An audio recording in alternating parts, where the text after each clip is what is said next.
1793 ईस्वी के अधिनियम में एक बात आपको ध्यान में रखना है कि ये जब चार्टर कानून लाया गया 1793 ईस्वी में, तो ये क्या था कि हम देखते हैं कि जो कौंसिल थे, तो कौंसिल के निर्णयों के ऊपर, कौंसिल जो था, कौंसिल क्या था, तो गवर्नर जनरल की स्थापना की गई थी 1773 ईस्वी में, और उसके 4 सदस्यीय कौंसिल, यानी एक कौंसिल 4 लोगों का एक कौंसिल बनाया गया था। जैसे आज मंत्री परिषद होता है जिसमें कुछ मंत्री होते हैं, कोई रेलवे मंत्री है, कोई मंत्री है, तो इस तरह से यहाँ भी एक गवर्नर जनरल होता था और उसके नीचे 4 सदस्यीय मंत्री परिषद होते थे जो कि निर्णय लेते थे प्रशासन चलाए जाने के बारे में, कि भारत में प्रशासन कैसे चलाया जाएगा, कैसे नियम कानून बनाए जाएंगे। ये संसद का भी काम करते थे, जैसे है ना कि संसद में जो कानून बनता है तो ये परिषद ही कानून बनाने का कार्य करती थी।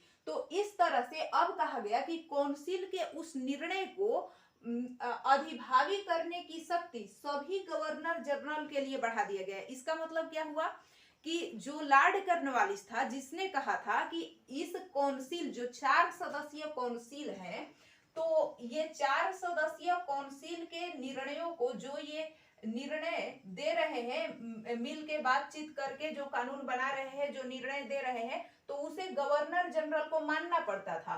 तो लॉर्ड कॉर्नवालिस ने कहा था कि हम इसके कौंसिल के निर्णयों को न मानने का अधिकार दिया जाए, कि हम चाहे तो इसके निर्णय को माने या हम चाहे तो इसके निर्णयों को खारिज कर दे कि हम नहीं मानेंगे अगर ये सही निर्णय नहीं दे रहा है।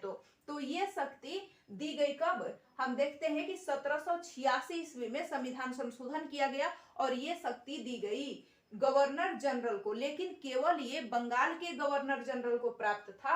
अब कहा गया, और वो भी केवल लॉर्ड कॉर्नवालिस को ही, तो अब कहा गया कि जितने भी आगे आने वाले गवर्नर जनरल होंगे उनको ये शक्ति दी जाएगी, वीटो पावर की शक्ति, कि वो निर्णयों को माने या न माने, चाहेंगे तो न माने। ये मंत्री, जो ये परिषद है, ये निर्णय देगी किसी विषय पर बात विचार करके, तो ये न मानने के लिए भी स्वतंत्र है इसके निर्णयों को। तो ये बात कही गई। और दूसरी बात जो इसमें कही गई थी कि जितने भी गवर्नर हैं, जो प्रांतों के भी गवर्नर हैं, तो उनको भी ये वीटो पावर दिया गया कि वो भी अपने परिषद के निर्णयों को नकार सकते हैं। तो इस तरह से ये सभी प्रेसिडेंसी गवर्नर के लिए भी बढ़ा दिया गया, प्रांतों के गवर्नर के लिए भी बढ़ा दिया गया। अब देखते हैं कि बॉम्बे और मद्रास के गवर्नर पर अधिक नियंत्रण स्थापित किया गया। दूसरा, पहला हमने देख लिया, दूसरा, बॉम्बे और मद्रास के गवर्नर पर अधिक नियंत्रण रखने की शक्ति। इसका मतलब क्या हुआ कि जो बॉम्बे और मद्रास के जो गवर्नर थे, तो इन पर नियंत्रण स्थापित किया गया था 1773 ईस्वी में, कि इसके ऊपर कौन है, इससे बड़ा है गवर्नर जनरल बंगाल का। पहले तो ये तीनों बराबर थे, बंगाल वाला भी बराबर था, बंगाल का भी गवर्नर ही था, ये भी गवर्नर, ये भी गवर्नर, लेकिन गवर्नर जनरल बन गया तो ये बड़ा हो गया इन दोनों से। अब कहा गया कि इसको और बड़ा बनाओ, मतलब इसकी शक्तियां में और वृद्धि करो और इन लोगों पर और नियंत्रण स्थापित करो, ताकि ये इसके निर्णयों को मानने के लिए बाध्य हो जाए। तो इस पर और नियंत्रण स्थापित किया गया और इसकी शक्तियों को बढ़ाया जा रहा है, यानी शक्तियों के केंद्रीकरण को और बढ़ाया जा रहा है, ये 1793 ईस्वी के एक्ट के द्वारा। आप याद रखेंगे कि किसकी शक्ति को बढ़ाया गया, गवर्नर जनरल की शक्ति को बढ़ा दिया गया, और किस पर नियंत्रण ज्यादा बना दिया गया, तो जो बंबई और मद्रास के गवर्नर थे उन पर नियंत्रण बढ़ा दिया गया।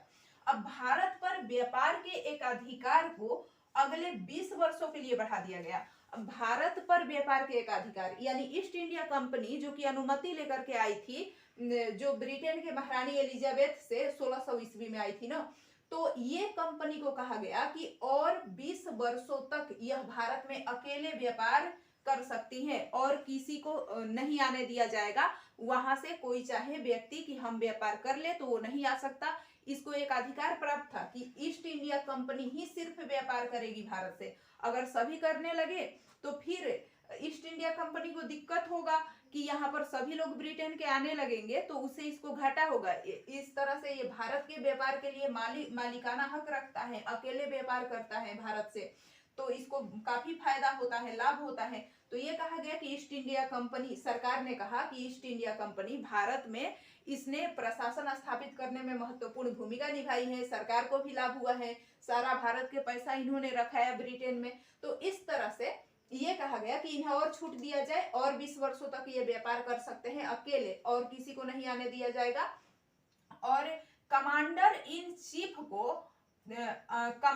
चीफ को अलग से चुनने की व्यवस्था जो थी ये की गई। अब क्या था कि पहले जो काउंसिल के सदस्य होते थे वही कमांडर इन चीफ बन सकते थे। कौन? काउंसिल के सदस्य। अब कहा गया कि काउंसिल के सदस्य ही कमांडर इन चीफ नहीं बनेंगे, अलग से किसी भी व्यक्ति को जिसको जो गवर्नर चाहे उसको बना सकता है कमांडर इन चीफ, न कि अब हम देखते हैं कि 1786 ईस्वी का जो संविधान जो एक्ट आया था तो उसमें कहा गया था, लॉर्ड कॉर्नवालिस ने कहा था कि ये पद हमें चाहिए, जो सेनापति का पद है वो हमें चाहिए। इसीलिए लॉर्ड कॉर्नवालिस कई युद्धों में सेनापति रहा। क्यों? क्योंकि उसने शक्ति ये मांगी थी। पहले ये शक्ति नहीं होता था कि गवर्नर सेनापति नहीं होता था। लॉर्ड कॉर्नवालिस ने कहा कि हम उसी शर्त पे भारत में जाएंगे कि हमें कमांडर इन चीफ यानी सेनापति का पद दिया जाए। तो ये कहा गया कि अब जो पहले काउंसिल के सदस्य होते थे सेनापति, कोई ये सेनापति का पद किसको नहीं मिलता था? मतलब गवर्नर को नहीं मिलता था, गवर्नर जनरल को। अब तो उसके बाद में ये कहा गया 1793 में कि सेनापति का पद मतलब गवर्नर को दिए जाने की बात तो नहीं कही गई, गवर्नर जनरल को, लेकिन ये कहा गया कि अब ये जरूरी नहीं है कि काउंसिल के सदस्य ही सेनापति बनेंगे, जबकि ये कमांडर इन चीफ कोई अलग से जिसको चाहे ये जिसको गवर्नर जनरल बनाना चाहे बना सकता है। क्योंकि हम देखते हैं कि काउंसिल की शक्तियां भी बढ़ गई थी और गवर्नर जनरल भी बड़ा है, तो इनमें भी टकराव होता रहता था। ये चाहते थे कि हम, गवर्नर जनरल चाहता था हम शक्तिशाली रहे, काउंसिल चाहता था हम शक्तिशाली रहे। तो बोर्ड ऑफ कंट्रोल को भारतीय राजस्व में से भुगतान की व्यवस्था की गई। अब बोर्ड ऑफ कंट्रोल को भारतीय राजस्व में से दिए जाने की व्यवस्था की गई। आपको पता है कि द्वैध शासन लागू हुआ था 1784 ईस्वी में, जो पिट्स इंडिया एक्ट हमने पिछले वीडियो में पढ़ा।